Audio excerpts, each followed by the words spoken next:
नमस्कार, मैं आपका दोस्त, आपका मित्र प्रिंस पांडे। मंत्रों में ही शक्ति होती है। आज का विषय मंत्र शक्ति और उसके प्रभाव पर आधारित है। हमारे ऋषि मुनियों ने जब वेद और मंत्रों की रचना की तो उनका उद्देश्य मंत्र और साधना को जीवन में जोड़ना था। ऋषि केवल साधना करने वाले अथवा जंगलों में आश्रम बनाकर रहने वाले व्यक्तित्व नहीं थे। वे इस युग के वैज्ञानिक, चिकित्सक, अध्यापक, राजनीतिज्ञ, कलाकार व्यक्तित्व थे। उन्होंने जो भी लिखा वह पूर्ण शोध और अनुसंधान से युक्त था। मंत्र के संबंध में आपके मन में कुछ भ्रांति और शंका है तो इस आलेख को सुनिए और अपने विचार हमें भेजें। आज के वैज्ञानिक युग में मनुष्य प्रत्येक वस्तु एवं विषय की प्रामाणिकता को विज्ञान की कसौटी पर खरा पाना चाहता है, और यह तो सत्य ही है कि इससे खरी कसौटी अन्य दूसरी कहां हो सकती है। मैं स्वयं इसका समर्थन करता हूं कि जिस प्रकार हम जीवन के प्रत्येक क्षेत्र में प्रामाणिकता, सार्थकता व सत्यता को परखने की जिज्ञासा रखते हैं, उसी प्रकार मंत्र और उनमें निहित शक्ति भी इससे अछूती नहीं है। वास्तव में मंत्र शब्द के साथ साथ असत्य शब्द लिखना अत्यंत पीड़ादायक है। मंत्र शब्द से तात्पर्य मन को झंकृत व सक्रिय कर देने वाला तंत्र। मन को समस्त इंद्रियों में सर्वोपरि माना गया है। वास्तव में मंत्र हमारे मन के समस्त तंतुओं, स्नायुओं के साथ साथ समस्त इंद्रियों को प्रभावित करते हैं, और जब मानसिक शक्ति का विस्तार मंत्रों के द्वारा होता है तब यह न केवल हमारी इंद्रियों और शरीर को ही प्रभावित करता है, अपितु इसकी शक्ति अन्य व्यक्तियों, उनके मस्तिष्क, इंद्रियों और यहाँ तक कि हर प्रकार की जड़ चेतन वस्तुओं को भी प्रभावित करने लगती है। मंत्र शक्ति की पराकाष्ठा यहाँ तक है कि इसके द्वारा संपूर्ण ब्रह्मांड पर भी प्रभाव पड़ सकता है। मंत्रों में निहित वैज्ञानिक तथ्य। आइए अब चर्चा करते हैं मंत्रों की शक्ति के पीछे छिपे वैज्ञानिक कारणों की। जब हम किसी एक अवस्था में बैठकर किसी मंत्र का उच्चारण करते हैं तो सबसे पहले यह क्रिया योग से संबंधित होती है। एक विशेष मुद्रा में बैठने से सर्वप्रथम योग का अभ्यास होता है, जिसके साथ मिश्रण होता है मंत्रोच्चारण का। हमने जिस मंत्र का भी चयन किया है, सर्वप्रथम वह हमारे ही शरीर, इंद्रियों व मन मस्तिष्क पर प्रभाव डालते हैं। हमारे मस्तिष्क में साइनोवियल नामक द्रव्य विद्यमान रहता है। साइनोवियल का काम है हमें हृदयाघात व भय से बचाना। झूला झूलते समय गिरने का भय, विमान यात्रा के समय उड़ान भरने का भय व अवतरण के समय असुरक्षा की भावना से, या किसी ऊंचे स्थान से नीचे देखते समय होने वाले भय के समय, यह साइनोवियल नामक पदार्थ ही हमारी हृदयाघात से रक्षा करता है। परीक्षणों से पता चला है कि महाकाली के किसी भी मंत्र का जप करते समय क्रांग क्रीं क्रों इत्यादि का उच्चारण साइनोवियल के श्राव को अप्रत्याशित रूप से बढ़ा देता है, जिससे साधक को किसी भी प्रकार के विकट प्रयोग के समय भय से मुक्ति प्राप्त होती है। वह साधक स्वयं में ऊर्जा का अनुभव करता है। यही प्रभाव कवच, मंत्र वह हनुमान चालीसा के पाठ द्वारा भी होता है। वैसे साइनोवियल की कम या अधिक मात्रा हम सबके शरीर में विद्यमान रहती है, किंतु कतिपय व्यक्तियों में यह प्रचुर मात्रा में होता है। प्लेन चिट प्रयोग में निसंदेह उनकी सफलता की 100% संभावना रहती है। सन 1928 में भौतिकविद हैंस बर्गर ने मस्तिष्क में लयबद्ध विद्युत तरंगों का पता लगाया था। परीक्षणों से पता चला है कि अल्फा तरंगे अतीन्द्रिय व्यवहार का कारण होती हैं, जो कि चिंतन मनन करते समय अत्यधिक गतिशील हो उठती हैं। सम्मोहन वशीकरण हेतु प्रयुक्त होने वाले मंत्रों के उच्चारण के समय इन्हीं तरंगों के आवेग प्रभावित होते हैं, जिससे व्यक्ति में विचार संप्रेषण व दूरदृष्टि विकसित होती है और साधक अपने माध्यम को दूर बैठे होने पर भी पूर्वाभास एवं भूताभास करा सकता है।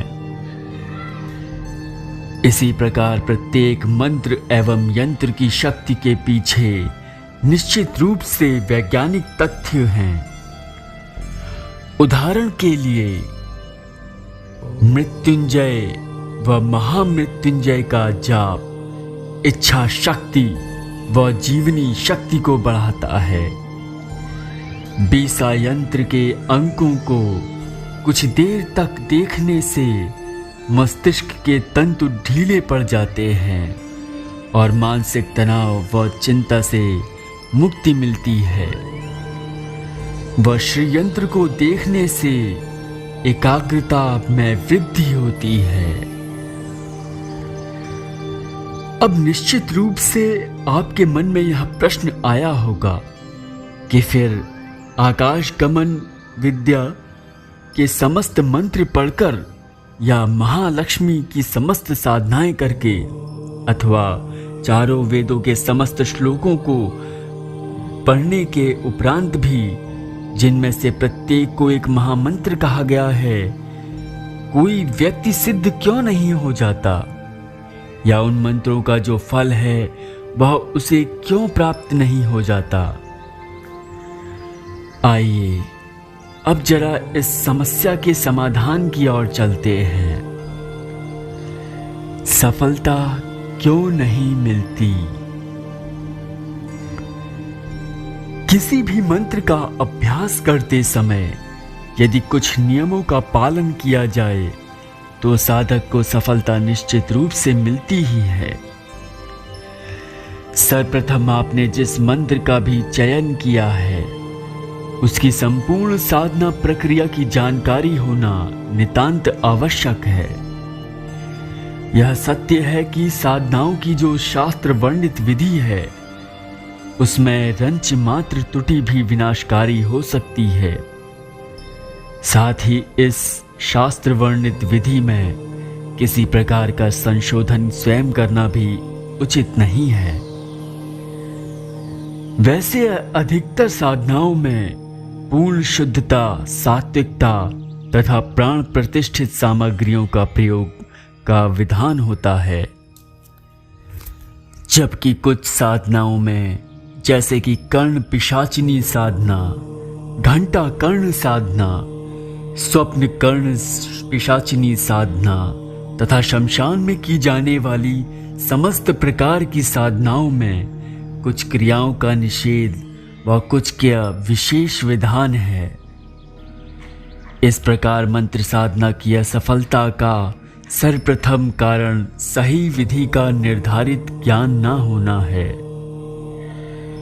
एक अन्य ध्यान देने योग्य विषय है मंत्र का सही व शुद्ध उच्चारण। किसी भी मंत्र का जप प्रारंभ करने से पूर्व समस्त संधियों को अच्छी प्रकार समझ लें। उच्चारण शुद्ध ना होने पर मंत्र शक्ति का वांछित लाभ प्राप्त नहीं होता। मंत्र का जप पूर्ण स्पष्ट वह दृढ़ स्वर में होना चाहिए। जहां तक संभव हो पूजा स्थल एकांत में होना चाहिए, जहां की साधना काल में कोई व्यवधान ना पड़े।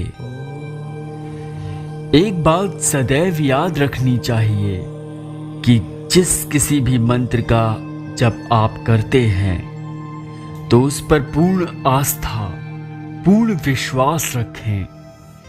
यदि आपको मंत्र और उसकी शक्ति में लेश मात्र भी शंका है, वह इसकी शक्ति पर पूर्ण आस्था नहीं है, तो चाहे आप निर्धारित जप संख्या का 10 गुना रूप भी कर लें, तब भी यह निष्फल हो जाएगी। मंत्र के उच्चारण के समय ध्यान को एकाग्र रखने की परम आवश्यकता होती है।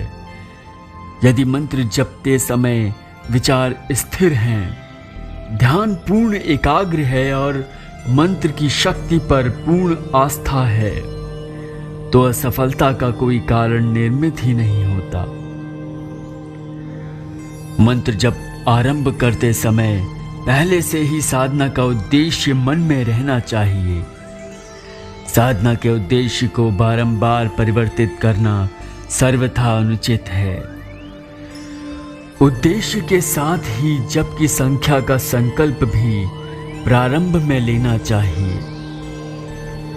जप की संख्या को पहले दिन से दूसरे दिन अधिक किया जा सकता है, किंतु इसे कभी भी घटाना नहीं चाहिए। अपवाद स्वरूप 1-2 प्रकार की साधनाओं को छोड़कर एक ही मंत्र का जप लगातार करने से संबंधित शक्ति जागृत रहती है। थोड़े समय तक एक मंत्र जप कर छोड़ देने और नए मंत्र पर प्रारंभ करने से पहले मंत्र की शक्ति का तो ह्रास होता ही है, और नए मंत्र में आपको फिर नए सिरे से शुरुआत करनी पड़ती है। यदि आप नए मंत्र को करना चाहें तो इससे पूर्व किए गए मंत्र को ना छोड़ें। पहले एक मंत्र को सिद्ध कर लें, इसके पश्चात किसी अन्य मंत्र को। एक मंत्र सिद्ध कर लेने के पश्चात किसी दूसरे मंत्र को सिद्ध करना पहले मंत्र की तुलना में ज्यादा सरल होता है। ज्यों-ज्यों आपकी साधना का स्तर बढ़ता जाएगा, सिद्धि की दुरूहता स्वतः कम होती जाएगी। किसी भी मंत्र की सिद्धि हेतु आवृत्तियों की जो शास्त्र वर्णित संख्या होती है, वह पहले से ही साधना की उत्तम पृष्ठभूमि रखने वाले साधकों के लिए ही मान्य है। नए साधक को इसका 3 गुना, 4 गुना या इससे भी अधिक जप करना पड़ सकता है।